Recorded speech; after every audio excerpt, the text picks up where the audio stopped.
श्री दत्तगुरूंनी गोरक्षनाथांच्या सिद्धीचे गर्वहरण कसे केले? गोरक्षनाथांना स्वतःच्या सिद्धी, सामर्थ्याचा गर्व होता.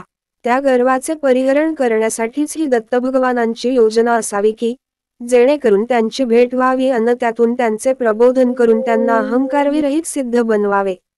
गोरक्षनाथांच्याही मनात दत्तापेक्षा आपण श्रेष्ठ आहोत, त्यांची भेट घेऊन स्वबळ प्रदर्शन करून त्यांच्यावर विजय मिळवावा, ही अहंकारी लालसा घर करून होती आणि ती परमावधूत दत्तात्रेयांनी जाणली असावी.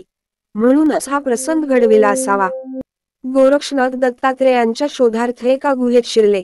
तेथे त्यांना जटाधारी उन्मत्त पिशाचवत व्यक्ती बसलेली दिसली.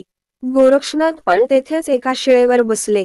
मध्यान्ह सम भिक्षेची वेळ झालेली म्हणून त्यांनी खांद्यावरून झोळी उतरवली, तोच ती उडून अदृश्य झाली आणि स्वादिष्ट भिक्षान्नाने भरून परत आली.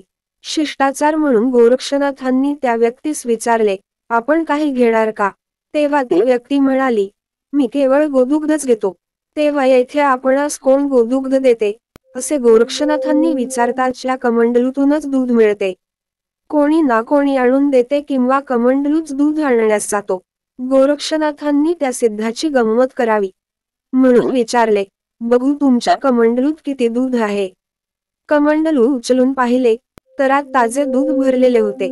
तेव्हा त्या सिद्धाच्या सिद्धी सामर्थ्यांची मर्यादा, ताकद, सीमा किती आहे ते परीक्षावे म्हणून त्यांनी, आपण मला माझे पात्र भरून गोदूध भिक्षा देणार का?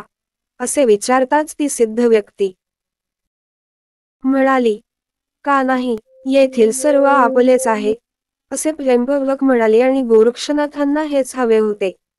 ते तो कमंडलू उचलून आपल्या कटोऱ्यात त्यातील दूध ओतू लागले. पण कटोरा दुधाने भरत नव्हता अन कमंडलूतून दुधधार चालू होती. गोरक्षनाथ समजून चुकले की, कमंडलू अक्षयपात्र आहे आणि त्या सिद्धाची सिद्धी प्रभावशाली आहे. त्यांनी तो तसाच ठेवला. त्या सिद्धाचा चेहरा निर्विकार होता. गोरक्षनाथांनी विचार केला की, हे खरे दत्त भगवान आहेत का? याची शहानिशा करण्यासाठी त्यांची परीक्षा घेऊ. ते म्हणाले, आपण लपंडाव खेळूया. बघू कोण हारते, कोण जिंकते ते.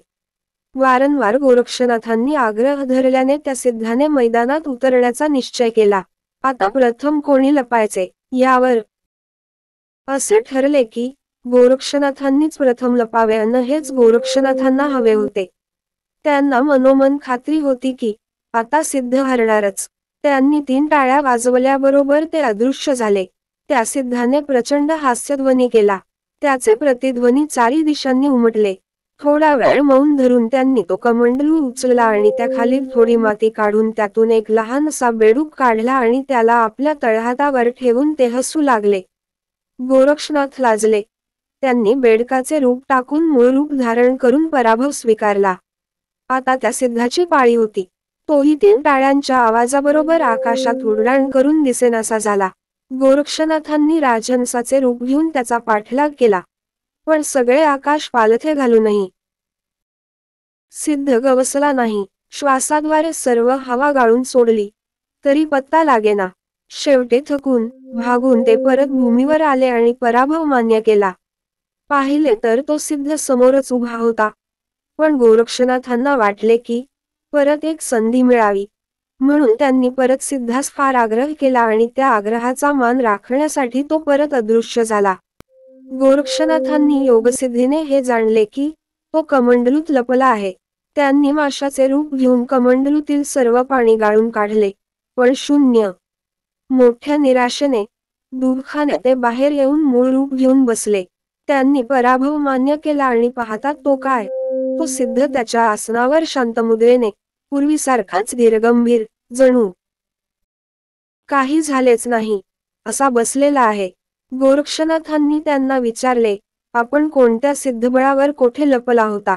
सिद्धाने शांतपणे उत्तर दिले, ज्ञानामृत समरस गगनीपमोहम, म्हणजे मी आकाशात आकाश आणि पाण्यात पाणी झालो होतो. गोरक्षनाथांनी जाणले की, ही समसिद्धी आहे आणि त्यांनी त्यांना श्रद्धापूर्वक प्रणाम केला. तात्पर्य: वृथा अहंकार का बाळगू नये.